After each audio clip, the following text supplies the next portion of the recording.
నమస్తే, welcome to పూరా local. నేను మీ పద్మావతి. అయితే ఈరోజు విశ్వమాంగళ్య సభకు విచ్చేసిన ముఖ్య అతిథులు శృతి బొడ్డుపల్లి గారు ఉన్నారు. అసలు వారితో మాట్లాడి మహిళలో ఎలాంటి చైతన్యం తీసుకురావాలి అనే ఆలోచనలు చేస్తున్నారు. అసలు ఈ సభకు సంబంధించిన ముఖ్య కారణం ఏంటి కూడా తెలుసుకునే ప్రయత్నం చేద్దాం. నమస్కారం మేడం. నమస్తే అండి. నేను విశ్వమాంగళ్య సభలో నేషనల్ సెక్రటరీగా పనిచేస్తున్నాను గత 4 సంవత్సరాలుగా. సో విశ్వమాంగళ్య సభ మెయిన్ ఉద్దేశం ఒక మహిళ, ఒక తల్లి ఎలా శక్తివంతంగా ఉండాలి, సంస్కారం, సదాచారం, సేవ, దేశభక్తి ఇవన్నీ కూడిన ఒక మహిళని ఎలా నిర్మించాలి అన్నదే మా మెయిన్ ఉద్దేశం అండి. సో ఈ విశ్వమాంగళ్య సభ ఒక మదరే కాకుండా మదర్ తర్వాత వచ్చే పిల్లలు బాల్ సభ అని ఒక కండక్ట్ చేస్తున్నాం. ఇది వీక్లీ మంత్లీ సెషన్స్ నడుస్తాయి. 5 to 15 years పిల్లలు, దీంట్లో గర్ల్స్ బాయ్స్ ఇద్దరు ఉండొచ్చు.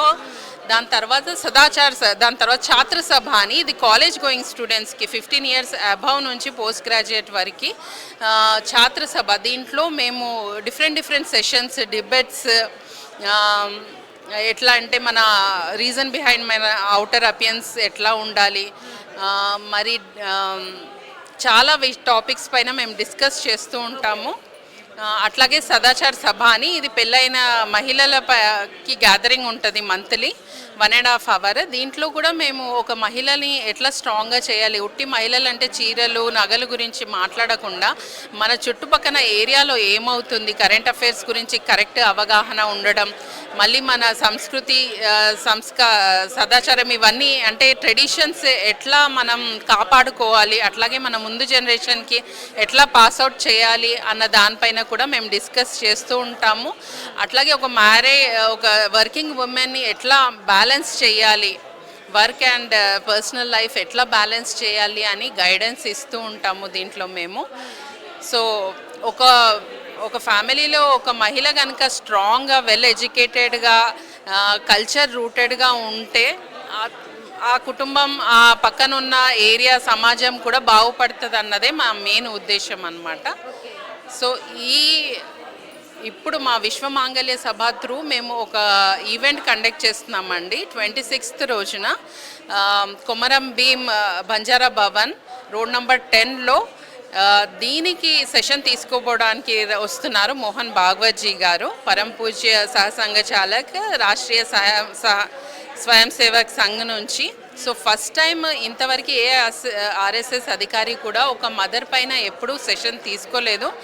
ఇదే ఫస్ట్ టైం, అది కూడా విశ్వమాంగళ్య సభ త్రూ వచ్చి ఇక్కడ కాంటెంపరీ మదర్హుడ్, యుగానుకుల్ మాతృత్వ పైన డిస్కషన్ జరుగుతుంటుంది. ఎందుకంటే ఇప్పుడు ఎదుర్కొన్న ప్రాబ్లం మెయిన్ కాంటెంపరీ మదర్హుడ్ పైనే ఉంది. ఎందుకంటే చాలామంది కెరియర్ ఓరియంటెడ్ అయ్యి చాలామంది వర్క్ చేస్తున్నారు. సో వాళ్ళు బ్యాలెన్స్ చేయలేకపోతున్నారు అన్నమాట. టైం లేదనేసి వాళ్ళు పండగల్ని సెలబ్రేట్ చేసుకోకపోవడము, ఫాస్ట్గా వెళ్ళిపోవడం, పిల్లలకి కరెక్ట్గా టైం ఇవ్వకపోవడము. సో ఇవన్నీ ఎట్లా ఒక మేనేజ్ చేయగలుగుతుంది, ఎట్లా క్వాలిటీ టైం ఒక తల్లి తన బిడ్డకి ఎలా ఇవ్వగలుగుతుంది అన్న దానిపైన ఇదంతా చర్చ ఉంటుంది. 5 to 7 ప్రోగ్రామ్ ఉంది. సో దీంట్లో అన్ని డిస్కషన్ జరగబోతున్నాయి అన్నమాట. ఇప్పుడు జెన్జీ పేరెంట్స్, ఉమెన్స్ ఎవరైతే ఉన్నారో వాళ్ళు ఇటు పోస్ట్ పార్టమ్ డిప్రెషన్ అనేది ఒకటి, ఇప్పుడు ట్రామాలోకి చాలామంది వెళ్తున్నారు.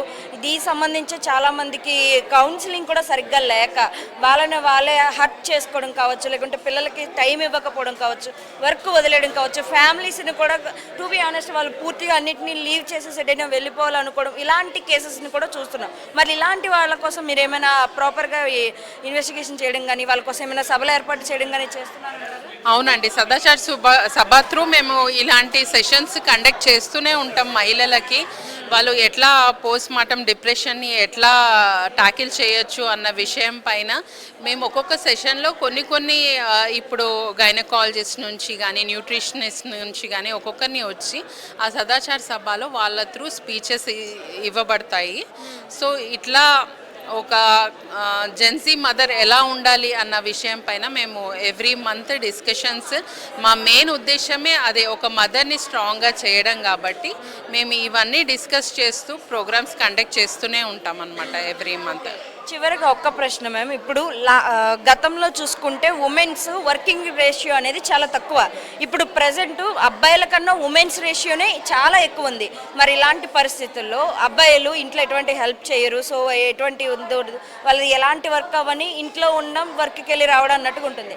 ఇటు ఉమెన్స్ నుంచి వస్తున్న కంప్లైంట్స్ ఏంటంటే మేము ఇటు ఫ్యామిలీని చూడాలి, అటు పిల్లల్ని చూడాలి, ఇటు వర్క్ను కూడా చేసుకోవాలి, అసలు మేమే ఎందుకని అన్నింటినీ బ్యాలెన్స్ చేయాలి అని అనేసి చాలా మందిలో క్వశ్చన్ అనేది వస్తుంది. సో మీరు ఎలా వీటన్నిటిని మేనేజ్ చేసుకోవచ్చు అని చెప్తారు మీకున్న ఐడియా ప్రకారం?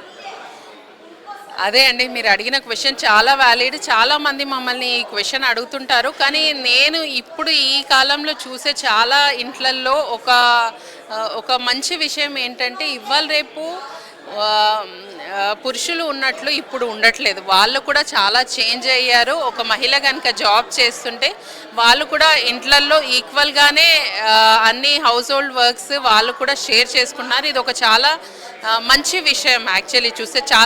చాలామంది ఇంట్లలో నేను చూసాను ఇప్పుడు ప్రజెంట్గా. సో పురుషులు కూడా మారుతున్నారు, అట్లాగే మహిళలు కూడా మారుతున్నారు.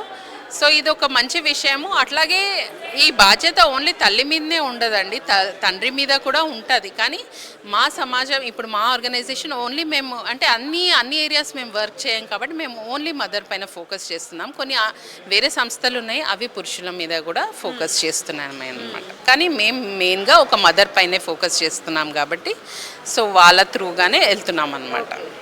సో అదండి, సో విశ్వమంగళ్య సభకు సంబంధించిన పూర్తి వివరాలు అయితే మనం తెలుసుకున్నామైతే ఈ సభలో మెయిన్గా ఉమెన్స్లో అది కూడా పిల్లలు ఉన్న ఉమెన్స్ని అయితే టార్గెట్ చేసి వాళ్ళని ఎలా త్రూగా వాళ్ళని ఫోకస్గా వాళ్ళ లైఫ్ని వాళ్ళు లీడ్ చేసుకునే విధంగా చేయొచ్చు అనే విధానం కూడా వీళ్ళు ఎక్స్ప్లెయిన్ చేయడం జరుగుతుంది. అండ్ ఈ సభ వచ్చేసి మనకి 26న కూడా ఇది జరగబోతుంది. సో ఈ సభకి వెళ్ళాలి అనుకునే వారు ప్రతి ఒక్కరికి కూడా ఆహ్వానం ఉంటుందని చెప్పడం జరిగింది.